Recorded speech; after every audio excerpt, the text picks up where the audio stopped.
Man priekš lēmumu pieņemšanas ir nepieciešams atbalsts no jauniešiem vai tās grupas individiem, ar ko ir saistīts mans jautājums lēmums.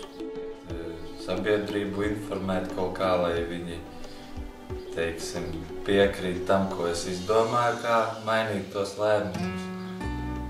Noteikti informācijas, kā tas viss notiek, kā tas ir reāli izdarāms, kādi cilvēki ir iesaistīti, vai tik tiešām tas tiek uzklausīts, vai arī vienkārši šodien mēs pasēdējām, parunājām un rīt vienkārši mēs aizmirstam. Arī tikai viss paliek uz papīra, ja redzi, ka reāli tiek izpildīts, jā. Droši vien lielāka griba, aktivitāte.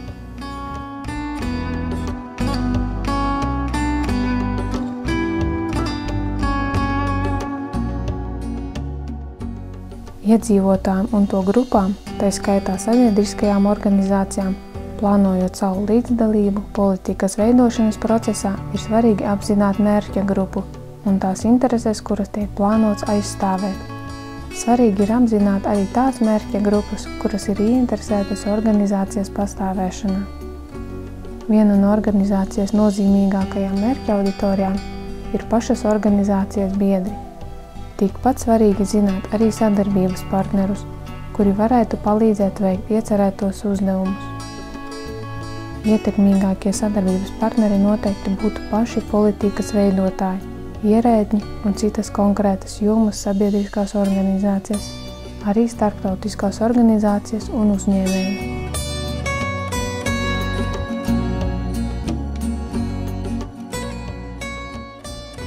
Nozīmīga loma savu interešu realizācijā ir arī plašsaziņas līdzekļiem, ar kuriem ir jāstrādā gan kā ar mērķa auditoriju, gan kā ar partneriem, kopīgo interešu aizstāvēšanā, gan arī kā ar kanālu, ar kura starpniecību var sasniegt sabiedrību.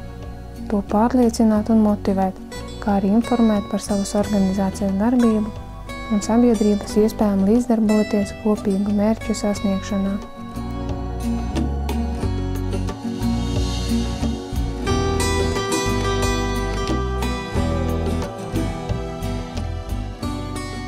Lai veicinātu informācijas apmaiņu un pieejamību reģiona nevalstiskajām organizācijām un sabiedrībai kopumā, biedrība Latgales vārti projekta ietvaros ir sagatavojusi vairākus informatīvus materiālus.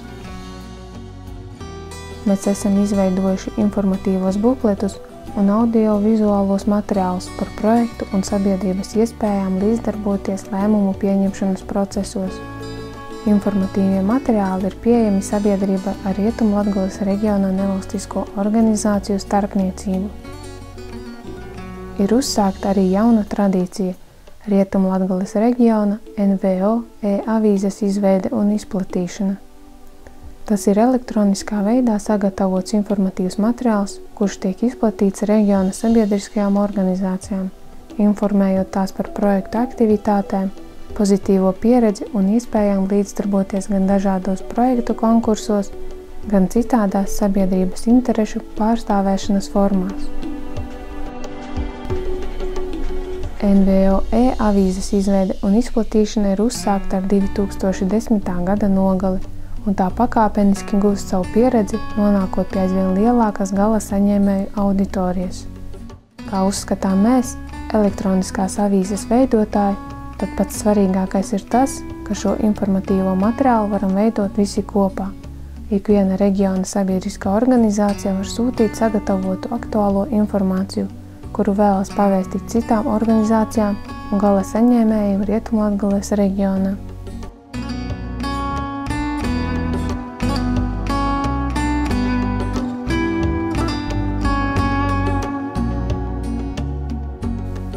Tā kā informatīvais materiāls ir uzsācis darbu projektu ietvaros, kuru finansē Eiropas Savienība un Latvijas valsts, tad tā saņemšana, kā arī informācijas izvietošana tajā ir bez maksas.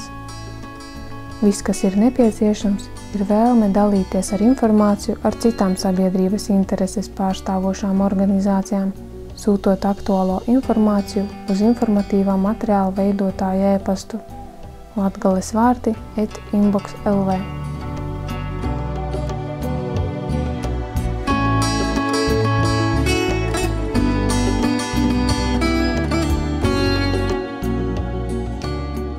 Projekta ietvaros ir izveidots arī jauns informatīvs interneta resurs – mājaslapa www.latgalesnvo.lv.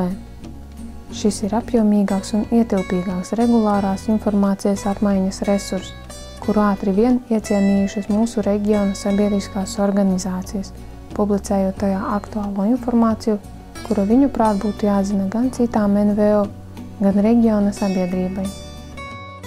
Informatīvais resurss satur dažādu informāciju par sabiedrisko organizāciju aktualitātēm, sabiedrības iespējām līdzdarboties projektos, notiekošajām aktivitātēm, pozitīvo praksi, kā arī par sabiedrisko organizāciju iespējām piedalīties projektu konkursos un saņemt finansējumu, iespējām sadarboties un līdzdarboties savu mērķu un sabiedrības interešu pārstāvēšanā.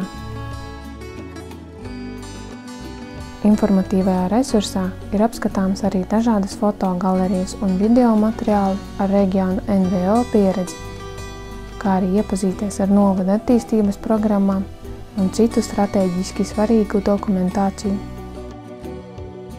Informatīvais resurs latgalesnvo.lv ir bez maksas pieejams informatīvs avots, un arī informācijas publicēšana tajā ir bez maksas.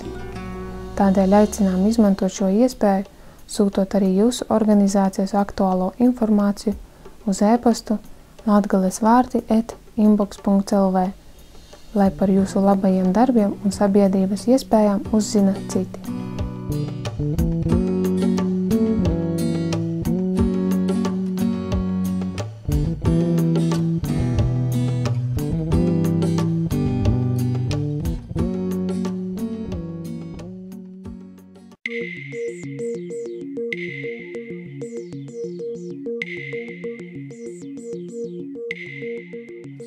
Es domāju, ka jā. Tā vajadzētu būt vismaz demokrātiskā valsts. Organizācijas var iesaistīties likumu un lēmumu pieņemšanā, un man liekas, ka Līvānu novadā tas tiešām darbojas. Jo kurš, ja ne organizācijas, kuras tieši, piemēram, ar invalīdiem ir saistītas, ja, ar bērniem, ar trūcīgiem cilvēkiem, ja, kuri ir to redz visu dzīvē, kā tas notiek, ja. Viņi arī saprot, kas ir jāmaina tajā momentā, kurš likums ir pareizs, kurš nepareizi.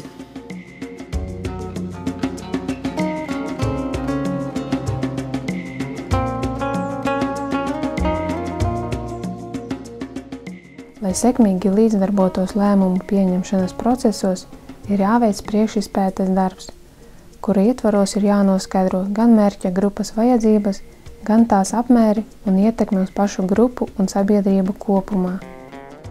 Ir jāsaprot, ko jūs vēlaties panākt ar likuma izmaiņām vai pieņemto lēmumu, kā arī tas, kāda būs šī lēmuma ietekme. Šajā procesā ir svarīgi zināt atbildes uz dažādiem jautājumiem. Kāda pastāv statistika, pētījumi par politikas problēmu, kur, kam un kādā formātā NVO var pieteikt savu līdzdalību, kādas ir aktīvas līdzdalības iespējas, kad tiks uzsākts darbs pie dokumentu izstrādes, vai ir plānota sabiedrības piesaiste, kur, kam un kāda informācija būs pieejama.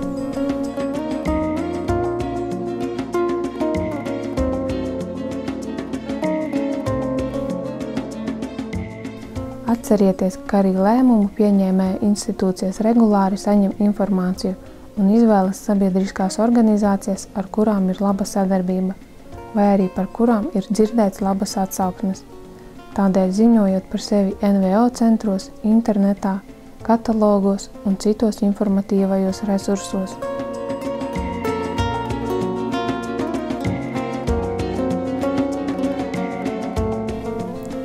Politika, kas attiecas uz visām nevalstiskajām organizācijām, ir pilsoniskās sabiedrības stiprināšanas un līdzdalības politika. Bet katra sabiedriskā organizācija ir noteikusi savus mērķus, prioritātes un darbības virzienus, Katrā konkrētajā darbības jomā ir iespējams atrast vairākas sabiedriskās organizācijas, un tā ir iespēja jaunām sadarbībām.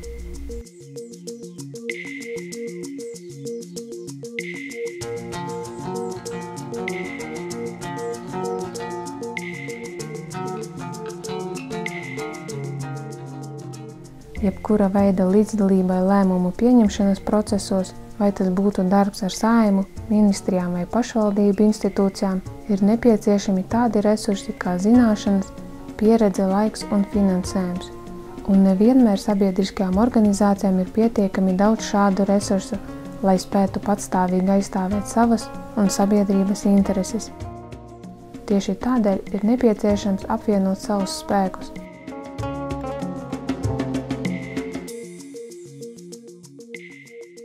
2011. gada 25. martā un 27. aprīlī biedrība Latgales vārti organizēja pieredzes apmaiņas un sadarbības veicināšanas seminārus, Rietumlatgales reģiona NVO līdzdalība lēmumu pieņemšanas procesos un Rietumlatgales reģiona NVO līdzdalība nodarbinātības jautājumu risināšanā. Viņa saka, tad es nevaru iztikt ar to naudu. Viņa saka, tad es nestrādāju nekur, man atmaksāja to, man iedara 45 lats, viņa saka, es labāk dzīvoju nekā tagad strādāju. Jā. Tad tādā ģimenē aug arī tāds bērns, tāds jaunietis. Viņš redz, ka mamma vai tētis sēž pie teļuka visu dienu no rīta līdz vakaram, aiziet uz domi, saņem kartupeļu maisu, saņem naudu, dzīvokli atmaksā.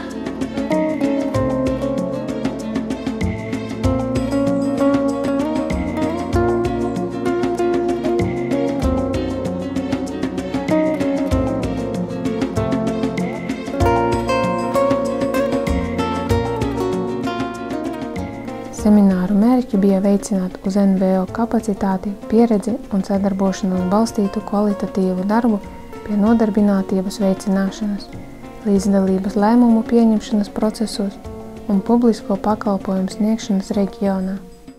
Seminārā iesaistījās 30 pārstāvji no 7 sabiedriskajām organizācijām, daloties ar savu pieredzi, iepazīstoties ar situāciju reģionā un meklējot risinājumus dažādu sabiedrībai svarīgu jautājumu risināšanā.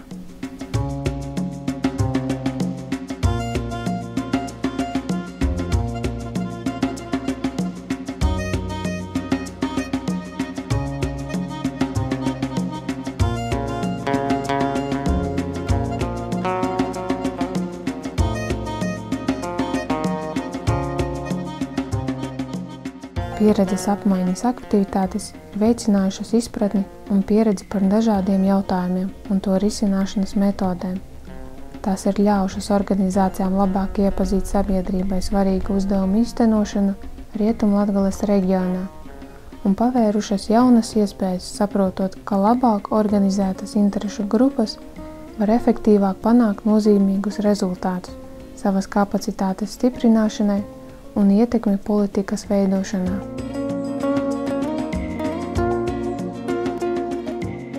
Izprotot sadarbību svarīgumu, sabiedriskās organizācijas var panākt reālus rezultātus, uzlabot sadarbības ar citām NVO un panāktas izmaiņas organizāciju statusā, palielināt organizāciju atpazīstamu, par ko liecina efektīvāka sadarbība ar valsts pārvaldi, biedru skaita pieaugums un plašsaziņas līdzekļu interese, paaugstināt organizāciju dzīvotspēju, darbības ilgtspēju, pilnveidot NVO biedru zināšanas un prasmes, noslēgt līdzdarbības līgumu, saskaņā ar kuriem organizācijām tiek deleģēti valsts uzdevumi ar attiecīgo finansējumu, panāktas sabiedrībai vēlamās izmaiņas normatīvajos aktos.